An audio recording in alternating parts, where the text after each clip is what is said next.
क्या केवल नाम जप से भगवत प्राप्ति हो सकती है? इस तरह के प्रश्न काफ़ी टाइम से मेरे कमेंट बॉक्स में आ रहे हैं। तो चलिए इस पर बात कर लेते हैं, लेकिन नाम जप के बारे में आगे बताने से पहले ये समझ लेते हैं कि नाम जप के पीछे का साइंस क्या है, इसके पीछे का विज्ञान क्या है। जब तक ये समझ में नहीं आएगा, आपको आगे की बातें ठीक से समझ में नहीं आएंगी। देखिए, आप ये तो जानते ही होंगे कि पूरा विश्व, समस्त ब्रह्मांड एक ध्वनि से चल रहा है, मतलब एक ध्वनि से ही इसका निर्माण हुआ है। तो वो ध्वनि तो हम नहीं सुन सकते, हमारे ये कान उस ध्वनि को सुनने के लिए कैपेबल नहीं है, लेकिन ब्रह्मांड की वो ध्वनि, उसका लिंक कहीं ना कहीं हमारे साथ में है। अगर हम कैसे भी करके उस ध्वनि के साथ में, उस वाइब्रेशन के साथ में अलाइन हो जाएं, कनेक्ट हो जाएं कैसे भी करके, तो हमारा पूरा जीवन जबरदस्त हो सकता है। भगवत प्राप्ति की जो बात हम कर रहे हैं वो भी हो सकती है। और असल में जो मनुष्य का उद्देश्य है, अंतिम उद्देश्य तो वही है, भगवत प्राप्ति। कितने भी जन्म ले लो, कितनी भी ठोकरें खा लो, अंततः पहुंचना तो वही है। तो ये बात तो समझ में आ गई कि पूरा ब्रह्मांड, समस्त विश्व एक ध्वनि के कारण है, जिसमें हम ओम की ध्वनि भी कहते हैं। ओम भी एक प्रकार का नाम जप है, मंत्र जाप है।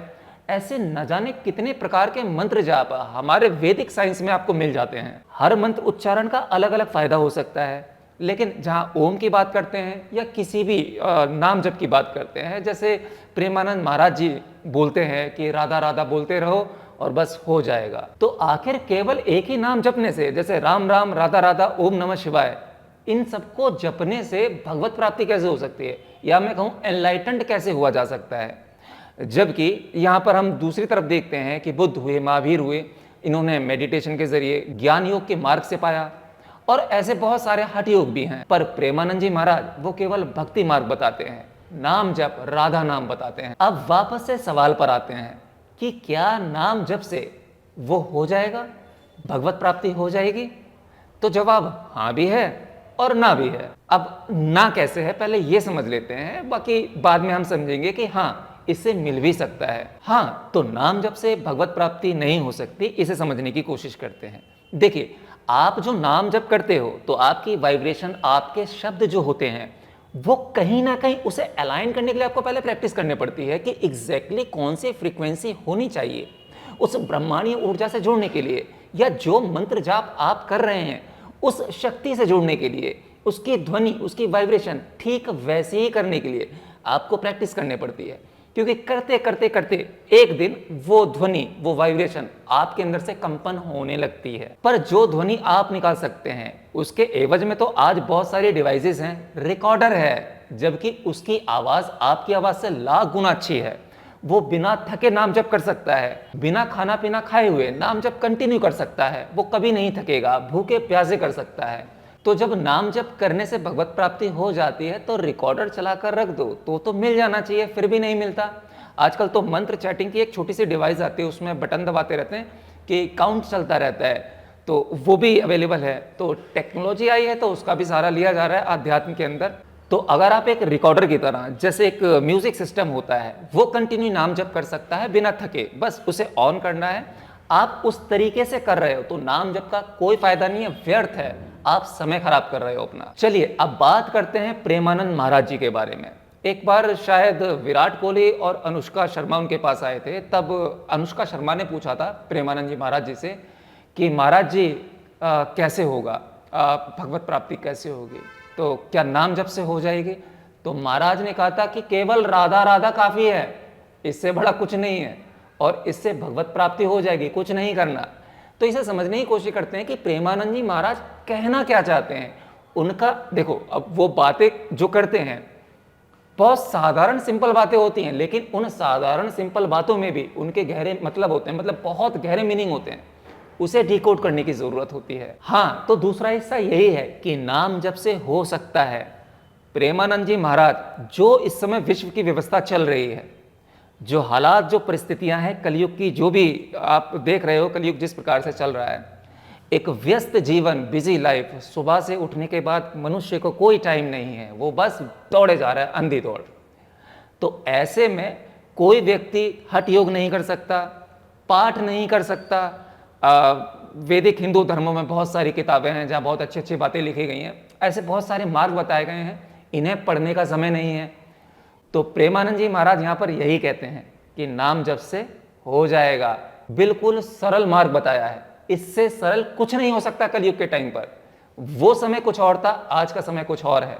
अब ये होगा कैसे, अब यहां पर उनका भाव समझते हैं। देखिए, नाम जप करना किसी का भी, चाहे राम राम हो, राधा राधा हो, ओम नमः शिवाय हो, कुछ भी हो, एक रिकॉर्डर की तरह बजते रहोगे तो व्यर्थ है, इसका कोई भी अर्थ नहीं है। लेकिन जब इसके साथ एक भाव जोड़ दिया जाता है, एक भावना जोड़ दी जाती है, कार्य वहीं से शुरू होता है, शक्ति वहीं से एक्टिवेट होती है। वरना तो बस बोलते चले जाओ, शब्दों का कोई अर्थ नहीं। लेकिन किसी भी शब्द के पीछे अगर भाव है, कोई भावना है, तो उस शब्द का अर्थ बनता है और शब्द में शक्ति भी आती है। अगर मैं आपसे कहूं तू मूर्ख है, तू मूर्ख है या तू मूर्ख है, तो यहां मेरे भाव देखो, चेहरे के एक्सप्रेशन देखो, या मेरे भीतर से भाव कैसे आ रहे हैं। तो जब तक भाव गंदा नहीं होगा, भाव नेगेटिव नहीं होगा, तो मेरी कही हुई कोई भी बुरी बात आपको बुरी नहीं लगेगी। लेकिन उसी शब्द में अगर मेरा भाव गंदा आ गया, मेरी भावना गंदी है कहीं ना कहीं भीतर से, तो वो शब्द आपको बुरा लगेगा, आपको आघात पहुंचाएगा, आपके हृदय को चोट पहुंचेगी। अब देखो, शब्द एक ही था लेकिन शक्ति बदल गई। जब उस शब्द के साथ में कोई भाव नहीं था तो शक्तिहीन शब्द था, लेकिन जैसे ही मैंने शब्द के साथ में भाव जोड़ा तो वो शब्द शक्तिशाली बन गया, जिससे आपको प्रभाव हुआ, आप पर प्रभाव पड़ा। ऐसे ही जो भी नाम है, जो प्रभु का नाम है, चाहे नाम लो मत लो, केवल एक ध्वनि ही निकाल दो, राधा राधा कह लो, राम राम कह लो, ओम नमः शिवाय कह लो, या केवल ओम कह लो, ये सब शक्तिशाली जब भी बन सकते हैं जब इनके साथ भाव जुड़ता है, एक भावना जुड़ती है। और आज की सच्चाई तो आप जानते ही हो, मनुष्य को बता दिया जाए कि ये कर लो, हाथ में ताबीज़ दे दो या कोई शब्द बता दो, कोई मंत्र दे दो, गुरु मंत्र दे दो, तो वो तो दुकान पर बैठा है, दफ्तर में बैठा है, तो नाम जप कर रहा है, लेकिन चिंता कहीं और की चल रही है, भाव कहीं और का है। वो सोच रहा है घर में पत्नी ने ये कहा था, तो पत्नी की चिंता है, पत्नी की टेंशन है, बच्चों की टेंशन है, दुनिया भर की टेंशनें रहती हैं।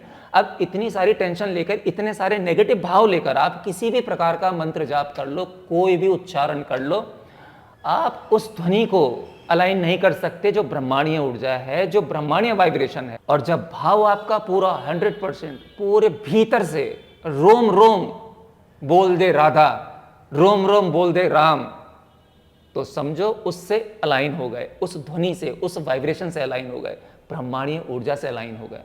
और जैसे ही कोई व्यक्ति उसके साथ जुड़ जाता है, उस ध्वनि, उस मंत्र के साथ भावनात्मक रूप से जुड़ जाता है, पूरे भाव के साथ जुड़ जाता है, फिर उसका मार्ग वो स्वयं करता है, उसे मार्ग पूछने की आवश्यकता नहीं है। वही गुरु है, वही ब्रह्म है, और वही आपका साथ देता है, आपको पल पल बताता है कि आपको जाना कहाँ है, मार्ग सही क्या है, और रास्ते अपने आप मिलते चले जाते हैं। फिर कोई दुविधा नहीं, कोई परेशानी नहीं, कोई दिक्कत नहीं। जब नाम जब इस भाव से पूरे प्राणों से आता रहता है तो केवल वह नाम ही शेष रह जाता है।